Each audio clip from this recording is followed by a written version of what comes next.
The one thing that I'll take away from this business is it's the type of business when things are really, really good, you have to question it and Mm, prepare for the worst. And when things are really crappy, just know that prices are temporary, situations are temporary.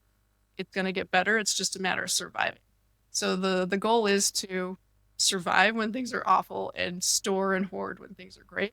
And that's the only way to survive commodities, regardless of what part of the supply chain you're on. The introduction to regenerative coffee farming workshops are now available on demand in English, Spanish, and Portuguese. For coffee producers, the workshop is available for just $10, and for everyone else, it's $20. Led by our incredible professors, the workshop is packed with practical knowledge and strategies to help coffee farmers and the entire coffee industry adapt to the challenges of climate change, rising costs, and market demands. If you're a business owner, this workshop is a great and affordable way to inform your employees about the challenges ahead while also supporting Mapper Forward. Head to mapperforward.coffee/workshops or click the link in the description to purchase the on-demand version and start your journey towards a more sustainable coffee future today. Welcome to the Daily Coffee Pro by Map It Forward, friends. I'm your host, Lee Safar, and this is episode 5, unfortunately, of what has been a spectacular series with Carley Garner from DeCarley Trading. We are talking about tariffs and coffee prices. And in this episode, we're talking about what does the future of coffee pricing look like. And in this conversation, we're going to kind of follow a bunch of different threads here because there's a lot of volatility that's going on, but also there's a lot of uncertainty going on. And if we look at the short term versus the medium and long term, Carley, I feel like they are completely different landscapes. I feel like the way that we answer this question of what does coffee pricing look like in the short term, medium term, and long term, they need different approaches to be able to understand what they are going to look like. Am I understanding that right? No, I think you're absolutely right. We've talked about this a few times in this series, so I'll mention it one more time. The first time we spoke was I think you said 8 years ago, and coffee prices were 80, 90 cents, and all of the Wild. problems were complete opposite of what they are today. Believe it or not, if we talk again in 5 or 6 years, I bet coffee is $1 to 80 cents. I know that Wait, sounds totally help me crazy. understand that. Because let me tell you why I find that difficult to understand. Okay. So the climate is shifting everywhere around the world. And agronomists and agricultural engineers are saying that we maybe have 20 harvests left in coffee. That's how hard it is getting to grow coffee around the world. And the problems are being led by droughts. They're being led by La Niñas, which is too much water in certain coffee growing regions. Diseases are increasing. So it's generally getting much harder to grow coffee. But on top of that, the succession plans that were implemented for families so that the next generation would buy the coffee farms or take on the coffee farms, the kids are saying, I don't want to do this. Let's just sell the farm, and that agricultural land is going away. So help me understand why, if going to $1 would suggest that there's some serious fundamentals collapsing there. So help me understand that. So coffee has been here a few times, maybe not quite as high as we got this time, but we've been at these prices a few other times in history, and the same type of scenarios were circulating. In an earlier segment, I just mentioned in 2007, 2008, literally everyone in the world thought we were running out of oil. My mom bought a Prius because she told me gas prices are never going down. She can only have an electric car now. And we've never seen $150 oil again, because the thing about commodities is technology always improves things. So it doesn't feel like it today, especially because of the parts of the world that coffee's grown in. But we don't know what tomorrow's going to bring. If prices are elevated, there's going to be a lot of smart people figuring out how technology can improve some sort of, like, how to get more yield, or maybe they build giant efficient greenhouses. I don't know. I'm not a coffee producer, but what I'm saying is we didn't see fracking coming. We didn't see a lot of things that came and suddenly brought commodity prices from all-time highs to all-time lows. It just happens every time. Because when prices are high, it incentivizes ingenuity, incentivizes farmers to produce more. And so, might be a price pinch now. And I know grain farmers are going through the same thing, even though prices were high the last couple of years, their expenses were high. So it's not like they made a lot of money and they're kind of throwing in the towel. But efficiency is going up because technology is improving, the science is improving. And I suspect something that we don't know will come around and do the same for coffee. I know it seems impossible. I know. It really does. It does. It always does. I'll just leave with this. When coffee was at 80 cents and 90 cents 8 years ago, if I would have told, I didn't predict this, but if I would have said coffee's going to be at 4.50, would you have probably would have said, oh, but this and that, not you. I'm just saying at the time, everybody had a mindset that coffee could probably never go to $2 again. Well, the interesting thing back then was because things were so dire and we saw so many farmers saying, I'm not going to do this again. Right. Given that demand was so high and only increasing, it wasn't difficult to see that we're going to hit a brick wall as an industry. Something is going to break at some point. And as it breaks, the price is going to go to the moon at some point, whether it stays there or not, because there's going to be a tension point, right? There's going to be a moment when there's not enough coffee and we're here. And like you said in the first episode, the fundamentals, the availability of coffee is not the only thing that's driving this. But if we take away all that other stuff, all the speculators, and we just bring it back down to whether there's enough coffee or not enough coffee, the availability of coffee, at least in the short term, this is when we're talking about this short, medium, long term, that's not going to change for around at least 3 years. So any of the agricultural innovations that they're looking at, so they're looking at new species of coffee, they're looking at soil technology, they're looking at regenerative agriculture and agroforestry, they're looking at specific different inputs that they could put in the soil that could protect against different weather patterns, all of this kind of stuff. None of that stuff has been solved yet. It will, though. I promise it will. Or maybe consumers say, you know what, I like mushroom coffee. And I'm not, I drink. But those types of things happen, and they happen very, very quickly. So anything's possible. Yeah, and I don't disagree with you. What I'm saying is in the short term, I could see that being fixed over, let's say, in 5 to 7 years.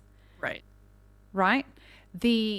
Given how long and the politics and the economics of coffee.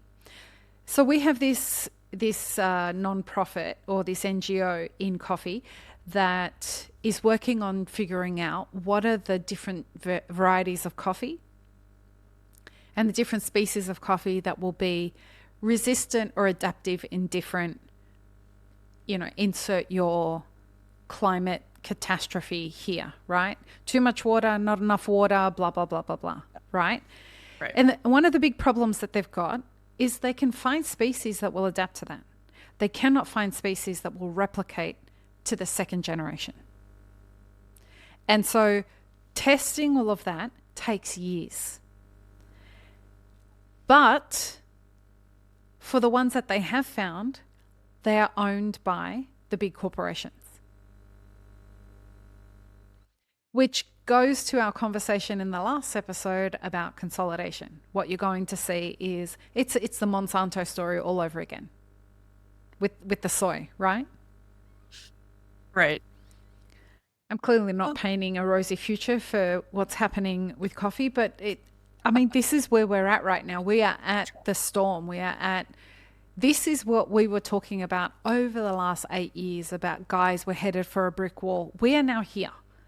And we've got to figure out as an industry, how do we adapt to this moment so that ideally we want to find a way to stabilize prices. Is I that a agree. possibility? Well, not naturally. You can't like it would be in an ideal world you could say, okay, let's make coffee always 250, never changes. But what Right. happens is you end up um oversupply because if everybody knows they can make coffee for and make a profit at 250, they can make it for $2. Like literally Hmm. everyone and their dog's gonna just overproduce. That's how what we've seen in the US. In the US, the um farmers of the row crops, which are corn, soybeans, wheat, we don't stabilize prices, but what we do is we subsidize farmers. So if prices drop below a certain price, we give them money. And so what's happening is they literally like plow their driveways and plant as much as they can, and then so it's kind of a crazy business. I totally understand that commodity market volatility isn't ideal, but the alternative I don't think is any better. But I think we will stabilize. I think markets, if you look at a 30, 40 year chart of coffee, which I think I've showed you the last time I was on there. Hmm. We go through these cycles. We go through cycles of very high prices and high volatility, and then we go through cycles of very low prices and low volatility, and that's every commodity does that. So I don't know what's going to be the catalyst. I don't know if it's maybe we have a big recession and people just cut back their coffee consumption. I don't know what is going to do that, but I am confident that eventually will happen. Um, maybe it's not, maybe we don't see $2 coffee in 6 months like I think we might, but maybe 2 years from now we're under Right. $2. It's coming. It's just a matter of the one thing that I'll take away from this business is it's the type of business when things are really, really good, you have to question it and Mm. prepare for the worst. And when things are really crappy, just know the prices are temporary, situations are temporary. It's going to get better. It's just a matter of surviving. So the goal is to survive when things are awful and store and hoard when things are great. And that's the only way to survive commodities, regardless of what part of the supply chain you're on. So here's an interesting thing that's going on now that we haven't talked about, and that is as going back to US exceptionalism, as the US is the global currency and the US is seen as like, the king of the world, blah blah blah. And coffee is traded in USD. If people listen to Ray Dalio and there is like a change in the global world order, which is I think what Trump is trying to avoid, what does something like that do? And I know you don't know. We're shooting the shit here and trying to figure out like what could possibly happen. But if there is a change in the global reserve currency, what does that do for a market like coffee and the prices of something like coffee, do you think? All right. So two things. So Ray Dalio is very smart. I'm not trying to question the Mm-hmm. man's intelligence, but I will say he's not always right. Like I remember right before, like in February of 2020, I remember him going on TV and saying cash is trash, which meant you should not have any cash in your account. You should be all in on stocks. And he was dead serious. And the market crashed like a week later. So, you know, there's a lot of smart people that can't tell the future any better than we can. So, Mm-hmm. with that said, if for some reason the dollar is knocked off as a reserve currency, and I'm not of the opinion that's going to happen. We've had a massive sell off in the dollar the last couple of months, and it may even continue. The last time Trump was in office, the dollar went from roughly 108. I'm talking about the dollar index into the 80s, and I think we could easily see that. Mm.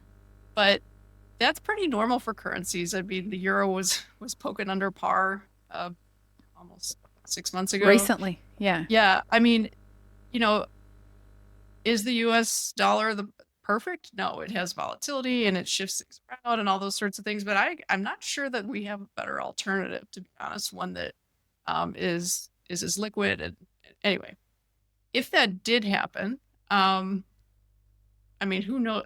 It's really hard to say. It would be pretty disruptive. Remember Y2K when we went from like 19 Yeah. You and 2000 I and are old enough to remember that. yeah. We were starting our So careers then, right? literally everyone was convinced that all the computers would melt down and all that sort of Yeah. thing. So I kind of look at it the same way. I think it would be a very big inconvenience to reprice things and to learn new values and things like that, but I don't think it would change the mechanics all that much. I think it's like I said, I'm not sure there's a better alternative. So I guess we'll just have to hypothetically talk about that. They've been talking about the dollar not being the reserve currency since I've gotten in this business in Oh, 2000. really? Yeah, so this is not a new conversation. But I just don't think it's gonna be, who knows? What do I know? I don't think it would be as disruptive as you would imagine. I think it would be like Y2K where everyone just updates their computer and we're good to go. So it'd be an inconvenience. I don't think total disruptor. Um, Unless like it was, if maybe if the ruble was the reserve currency, maybe that Right. would be a problem. I don't think that's, Okay. I mean, your guess is as good as mine. It's uncharted territory. It's not out of the question. It's It's just not. something we wouldn't know that, Yeah. Go I mean, ahead. I don't know. Like the US is a really, really big consumer. For most economies, we're their biggest customer. So I'm not Mm. sure, like trying to do that, I think there'd be more damage that to other countries than to us. But then again, I mean, I'm not an expert. Yeah, no problem. Um, as we wrap up this series, what I, if you have one prediction for coffee over the next 3 years, what would you think it would be? One prediction. Hmm. I predict that we will be in 3 years, we're going to be a lot lower price wise than we are today. So that's my prediction. And again, it's just the boom and bust cycle of commodities. It doesn't ever feel like that's in the cards in real time, but it always is. So I'll die on that hill. I think we'll be in the $1. In the $1. Wow. Wow. And so, and your rationale behind that is history, cycles, the anticipation that people are going out there and planting coffee everywhere that they can now, because which is absolutely happening. Whether the coffee grows or not is a whole different story, and most farmers can't afford to. And this is the shitty part about it is most farmers, particularly smallholder farmers, did not benefit from this price rally. So, and the cost of inputs went up because the price of coffee went up. The cost of seedlings went up. So the ability to be able to take advantage of this was not what people expected. So I think what your prediction is quite fascinating. I would never have thought about that, but now that you're saying it, I absolutely would consider that it could be exactly what happens. I think we're in uncharted territories. There's too many things happening in the system that we don't know how they're going to play out. Oh, absolutely. There's never going to be any certainty. And even if I'm right, it's not, it's just going to be, we'll be questioning it the whole way, right? Like it'll get to 3 and we're going to wonder if it's going to rally back to 4, then it'll get to 2. Right. You know what I mean? So it's not going to just easily, slowly go there. And that's assuming I'm right. So many question marks, more questions than answers. So all we have is time. I can't thank you enough, and we'll definitely. I mean, we're talking about 3 years. You'll be on the podcast, back on the podcast, so many times by then. So we will have made. We will have made many, many more predictions by then. We're very fortunate to have you as a friend of the podcast, and thank you again for all of your time. Can you remind people how they can get in contact with DeCarley Trading? Sure. So our website is DeCarleyTrading.com, DeCarley, and we're also on social media. So if you just search for DeCarley Trading or Carley Garner, you'll find us. And we try to post, even if you don't have any hedging or trading needs with us, we post a lot of charts and things on Twitter that might help you out decision-wise. We will have links in the show notes. And what I really enjoy about Carley's posting is that it is informative, and you explain a lot. Like I look at these charts and I'm like, what the actual fuck am I looking at right now? I do not understand the lines and the circles and the arrows and all of this stuff. but there's an explanation that comes with it. So I'm always being educated every time you post that. I'm really grateful for the effort that you go to. I know that that stuff's not, it's very time consuming and not really easy to get done. So I really appreciate all of Thank that. you. I appreciate that. And I will say that those lines and things, it seems like so silly that they would even work, but they actually for some reason they work more than they.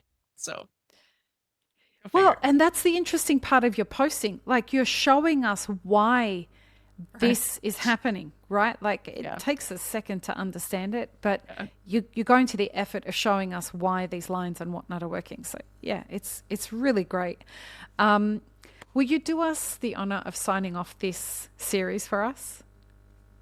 I think the balloons are only. I think it's just the On my host balloons. side. Yeah.